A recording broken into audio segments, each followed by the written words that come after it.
격중강의 제15강 대리상입니다. 이제 대리상부터 상행위 강론인데요. 이 상행위 강론은 두 문제, 또 세 문제, 두 문제 이상은 출제가 되고 있고, 세 문제까지 나오는 영역이기 때문에 상법 총칙의 영역 정도 수준입니다. 요 자체가. 그래서 굉장히 중요한 영역이고, 여러분들이 소홀히 하면 안 되는 거죠. 시험에서는 이 상행위 강론은요, 특별히 이론적인 어떤 부분은 필요가 없습니다. 거의 필요가 없고, 조문을 외워야 되는 거죠. 시험에 대리상이 나온다 그러면 대리상에 관한 조문이 어떤 게 빠지고 어떤 게 들어가고 이런 건 있을 수가 없어요. 그냥 우리가 그 조문 자체로 그대로 외워야 되는 어떤 부분이 되는 거죠. 자, 기출문제를 분석을 해볼게요. 19년도에 중개대리상이 나왔습니다. 이 중개대리상이라고 하는 문제는 뭐 우리가 대리상에 관한 문제 거의 같다라고 하는 것이 뒤에서 이제 살펴보고요. 그 다음 21년도 대리상이 나왔고 23년도에는 대리상과 위탁매매인이 섞어서 나오는 경우도 있어요. 그죠? 섞어서 나왔고 그다음에 이제 25년도에 상호계산, 화물상환증, 물건운송 이렇게 나왔는데 화물상환증과 물건운송은 동일한 운송인에 관한 문제인데 두 문제가 출제가 됐고 공중제격업 이런 것들은 이제 우리가 시험에 나오진 않죠. 물건운송인, 그다음에 화물상환증, 공중제격업 이런 건 시험에 안 나오고요. 상호계산도 시험에 안 나오죠. 이런 거 빼버리는 거예요. 우리가 공부를 하면서 빼고 이제 공부를 해야 된다라고 하는 것이고요. 그다음 이제 시효도 이제 나왔으니까 빼고 제일 먼저 이제 우리가 상위 강론에선 대리상에 관한 문제인데 24년도에는 우리가 요걸 대리상에 관한 문제를 우리가 문제를 뺐죠. 위탁매매인하고. 자, 87조부터 공부를 해보겠습니다. 92조 3까지의 어떤 내용인데요. 의의부터 살펴보면요. 일정한 상인을 위하여 상업사용인이 아니면서 상시 그 영업부리에 속하는 거래 대리 또는 중개를 영업을 하는 자를 대리상이라 한다라고 했고 여기서 이제 일정한 상인을 위하여 그래서 본인이 특정되는 경우 위탁자가 특정되는 경우는 대리상밖에 없어요. 대리상. 이게 이제 특징적이고 나머지는 다 불특정 다순이다. 위탁자가 이렇게 되는 것이죠. 그래서 상인을 위하여 그 의미고 그죠? 본인이 특정된다. 특정된 상인을 위해서 해야 된다. 상업사용인이 아니면서라고 하는 거는 우리가 대리점이나 특약점 이런 어떤 명칭을 대리상에 많이 쓰게 되는 부분들인데 그런 경우에 이제 우리가 상업사용인 회사의 영업부장이라든가 뭐 이런 것쯤으로 생각하는 경우가 있는데 그게 아니고 우리가 독립된 상인이다. 이거를 이제 상업사용인이 아니면서 이렇게 표현하고 있고 상시 계속적인 거래 관계가 있어야 되고 영업부에 속하는 거래의 대리 이건 최악대리상입니다. 대리권이 주어지는 대리상을 최악대리상 그다음에 중개만 하는 대리상을 중개대리상 이렇게 대리상의 종류로 나눠진다. 조문을 잘 외워야 되는 거죠. 자, 우리가 기출된 내용들을 보면은요. 상인이 아닌 자를 위해 그럼 틀리는 거죠. 일정한 상인을 위해서 하는 거니까 이렇게 이제 시험 문제에 나오는 거죠. 그 거래의 대리, 최악 대리상 또는 중개를 영업하는 자도 상법상 대리상이다. 상인이 아닌 자를 했으니까 틀리는 거죠. 민사 대리상은 될 수 있지만 상사 대리상은 될 수가 없다. 자, 상법 부가 이론은 뭐 우리가 중요한 건 아니지만 그래도 한번 보고 넘어가겠습니다. 일정한 상인을 위하여 특정한 상인을 위해서 하는 거는 상위 경로에서 대상만 본인이 특정된다라고 하는 것이고요. 일정한 상인은 1인도 되고 수인도 됩니다. 1인만 가능하다 그럼 틀리는 거고 수인만 가능하다 틀리는 거죠.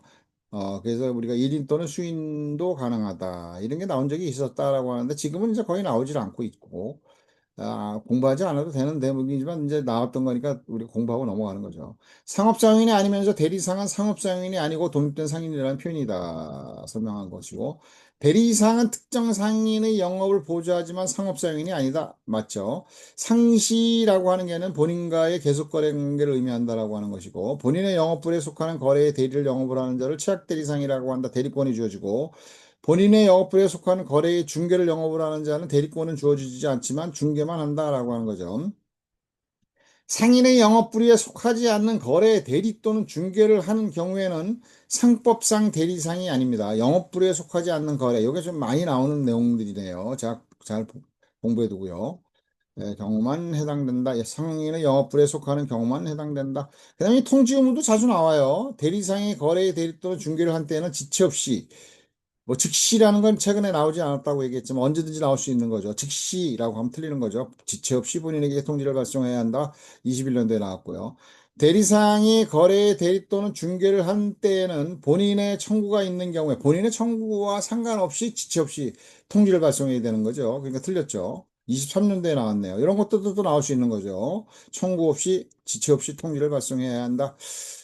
통지 의무, 요것도 자주 나오는 내용들이고요. 26년도에 만약에 나온다고 하면 나올 수도 있다. 외우라는 거, 조문 그대로 외우는 겁니다. 경업금지 의무라고 하는 것은 우리가 17조에 나오는 상업사용인과 같이 계를 같이 하는 어떤 부분이고, 상업사용인의 경우는 이제 우리가 그 동종영업이 아니고 동종이종 가릴 것 없이 특정 지위 취임 금지를 하고 있다는 게 이제 좀 차이가 나죠. 그래서 공부를 해보면 되겠습니다. 여기서 공부해보면서 살펴보면요. 대리상은 본인의 허락 없이 자기나 제3자의 계산, 통상적으로 자기 또는 제3자의 계산으로 하는데 자기나 제3자의 계산이라는 표현을 쓰고 있고, 우리 자기나, 자기 또는 이렇게 쓴다고 틀리는 건 아니에요. 자기나가 이제 맞긴 하지만 자기 또는 제3자의 계산으로 똑같은 얘기죠. 본인의 영업부에 속한 거래를 하거나 동종영업을 목적으로 하는 회사의 무한책임사원 또는 이사가 되지 못한다. 우리가 상업사용인의 경우는 동종이종 가릴 것도 없이 회사의 무한책임사원, 이사 또는 다른 상인의 사용인이 되지 못한다. 다른 상인의 사용인이 되지 못한다까지 포함되어 있죠. 여기 이제 동종영업이라고 하는 걸 기억을 해둬야 되는 것이죠. 자, 대리상의 경업금지 의무는 상업업 사용인의 경업금지 의무를 준용하도록 그 외에 이제 대리상이 이제 그 1항의 규정에 위반해서 거래를 한 경우는 17조에 관한 규정을 준용하도록 하고 있죠. 대리상의 경업금지 의무는 본인의 영업불에 속하는 거래 금지와 특정 지위 취임 금지가 있다. 영업불에 속하는 거래 금지는 상업사용과 그 계를 같이 한다. 위반 시 개입권을 행사한다. 그죠? 본인의 허락 없이, 그죠? 본인의 영업부에 속한 거래를 자기 계산으로 했을 때는 본인의 계산으로 할 수 있고, 제3자의 계산으로 했을 때는 이로 인한 이득의 양도를 청구할 수 있다. 이게 개입권이고, 그 외에도 이제 계약 해지 손해배상 청구를 행사할 수 있다라고 하는 거죠. 그 다음에 이제 개입권의 행사 기간은 거래를 한 날로부터 2주간, 거래가 있은 날로부터 1년간이다. 상업사인과 동일하죠. 특정지위 취임금지의 경우에 있어서는 동종영업에 한정된다는 것이 상업사용인의 경우는 동종이종 가리지 않는다는 것에 차이가 있고, 그 다음에 이제 개입권 특정지위 금지 위반됐을 때는 개입권 행사하지 못하죠. 그냥 위반 시 계약 해지 또는 손해배상 청구권을 행사할 수 있다라고 하는 것이고요. 그 다음에 이제 90조의 경우에 통지를 받을 권한, 요 부분도 시험에서 이제 자주 나오는 내용들이에요. 물건의 판매나 그 중개를 위탁받은 대리상은 매매의 목적물의 하자 또는 수량 부족, 기타 매매 이행에 관한 통지를 받을 권한이 있다라고 하는 거죠. 받을 권한이 있다라고 하는 것이고요. 요거는 이제 우리가 뭐냐면은 실질적으로는 중개대리상이 대리권이 없기 때문에 수동대리에 해당되는 부분이에요. 수동 의사를 수령할 수 있다 이런 거와 마찬가지죠. 그래서 중개대리상은 대리권이 없기 때문에 보험규정에 의해서도 능동대리권을 부여받지 못하고 상대방의 의사표시를 수령할 수 있는 수동대리권을 부여받는 것이다라고 하는 거죠. 중개대리상의 본인에게 본인의 영업불에 속하는 거래에 대리권이 없는 점을 제외하고는 요게 이제 19년도에 나온 거예요. 요걸 빼놓고는 그저 모두 다 동일하다. 중개대리상이나 최악대리상이나 상관이 없이 똑같다. 라고 하는 것이고요. 이제 유치권에 관계되는 문제는 독자적으로 한 문제가 나올 수가 있겠다. 그래서 58조에 규정되어 있는 게 상사 일반 유치권이고요. 그 다음에 이제 대리상, 위탁 매매인, 운송인, 운송주선인이 이제 상사 특별 유치권자입니다. 중개인, 뭐 아니면 참고업자 이런 경우는 유치권 행사하는 경우가 많이 있을 수 있지만 상사 특별 유치권자는 아니다. 그래서 대리상과 위탁 매매인 91조를 이제 111조에서 준용하니까 대리상과 위탁매매인의 유치권은 같고 운송인과 운송주선인의 유치권은 다르다. 그래서 운송인과 운송주선인의 경우에 있어서는 피담보 채권이 운송물이잖아요. 유치물이 운송물이니까 서로 결련성을 요구한다는 점에서 민사유치권과 같고 상사 일반 유치권하고는 다르죠. 근데 대리상과 위탁매매인의 유치권의 경우는 결련성을 요구하지 않는다는 점에서 그저 상사 유치권과 같고 일반 민사 유치권과 다르다. 이런 게 이제 나오는데 옛날에 그런 것까지 설명했는데 그런 건 아니고 상사 특별 유치권자에는 대리상 위탁매매인 운송인 운송주선인이 있다. 이렇게 기억하면 되겠죠. 대리상은 거래 대리 또는 중개로 인한 채권이 변제기에 있는 때에는 당사자 간에 다른 약정이 없으면 그 변제를 받을 때까지 본인을 위해서 점유하고 있는 물건 또는 유가증권을 유치할 수 있다. 이것도 이제 우리가 에, 시험에 이제 우리가 저기서도 나왔잖아요. 특별 유치권과 관련돼서 이제 상세 유치권하고 나오는데 요 조문이 이제 나오는 거죠. 목적물과 피담보 채권이 결련성이 없다. 결련성이 있는 거는 우리가 운송인과 운송주선인이다. 상사 유치권과 같고 민사 유치권과 다르다. 민사 유치권은 결련성을 요구하죠.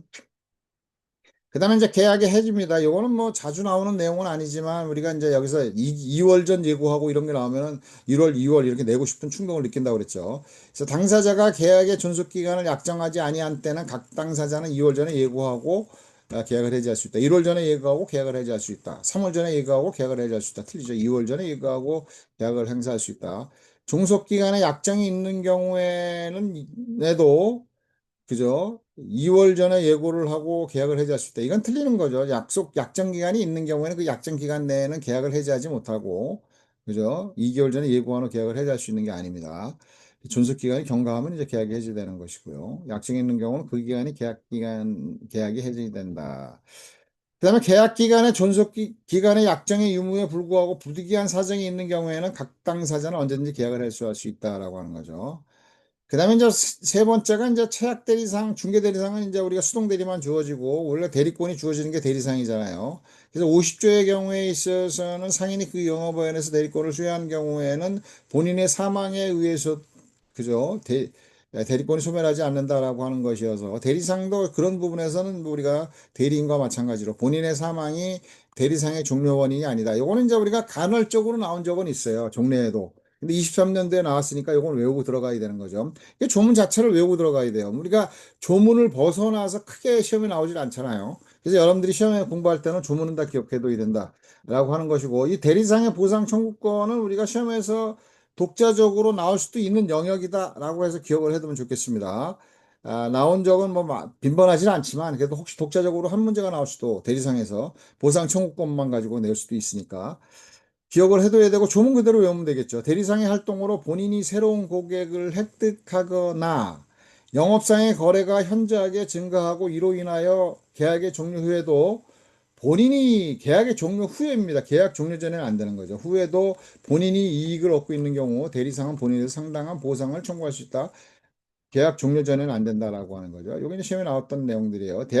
대리상 계약의 종료 전에도 본인이 현저한 이익을 얻고 있는 경우 대리상은 보상 청구권을 행사할 수 있다. 종료 후에만 가능한 거죠. 대리상의 보상 청구권은 대리상 계약의 종료 후에 발생하는 경우이므로 종료 전에는 행사할 수 없다. 다만 계약의 종료가 대리상의 책임 있는 사유로 인한 경우에는 보상 청구권을 행사할 수 없다. 대리상이 지가 잘못된 행위를 하면서도 다시 보상 청구를 한다는 건 말이 안 되니까 없다. 그다음에 보상 청구권의 보상 금액은 계약의 종료 전 5년간 평균 연 보수액을 초과할 수 없다. 이것도 외워야 되고 계약의 존속 기간이 5년 미만인 경우는 그 기간의 평균 연 보수액을 기준으로 한다. 그다음에 이제 계약 보상 청구권은 계약이 종료한 날부터 6월이 경과하면 소멸을 한다. 이제 이게 소멸한다라고 하는 의미에서 이제 시효 기간하고 나왔는데 시효 기간은 아니에요. 이거는 소멸 시효 기간은 아니고 제척 기간입니다. 6월이 지나면 그냥 종료해 버리는 거기 때문에 중단 사유가 발생되지 않지만 25년도에 시효와 관련돼서 6월이라는 거를 초점으로 해서 하나 나오긴 했는데 어쨌든 간에 뭐 요것도 뭐 우리가 나왔다고 해서 하는 게 아니고 시효와 관련된 내용들이 6월이라는 개념이 나왔던 부분입니다. 자, 그다음에 대리상의 영업비밀 준수 의무까지 기억하면 최초로 이제 영업비밀 준수 의무를 부과되어 있는 게 이제 대리상이죠. 대리상은 계약의 종료 후에도 계약과 관련돼서 알게 된 본인의 영업사항 비밀을 준수해야 된다. 대리상 계약이 종료된 후에도 계약과 관련돼 알게 된 본인의 영업사항 비밀을 준수해야 하는 법정무를 부담한다.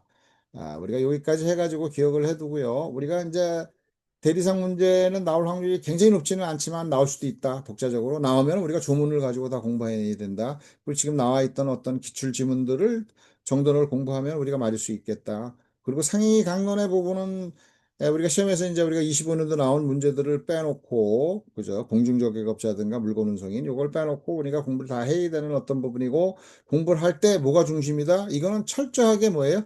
조문을 잘 기억해둬야 된다. 대리상도 마찬가지다. 자, 여기까지 해서 우리가 대리상에 관한 어떤 문제를 우리가 살펴봤고요. 다음으로는 이제 중개인으로 넘어가는데 이것도 이제 중개인은 우리가 설명한 게 있기 때문에 우리가 다시 한번 이제 우리가 설명을 하면서 그 기출 문제 분석만 하고 재활용을 하는 걸로 하고요. 여기는 이제 대리상 설명을 마치고 이걸로 끝내겠습니다. 다음으로 이제 중개인으로 넘어간다 이런 얘기죠.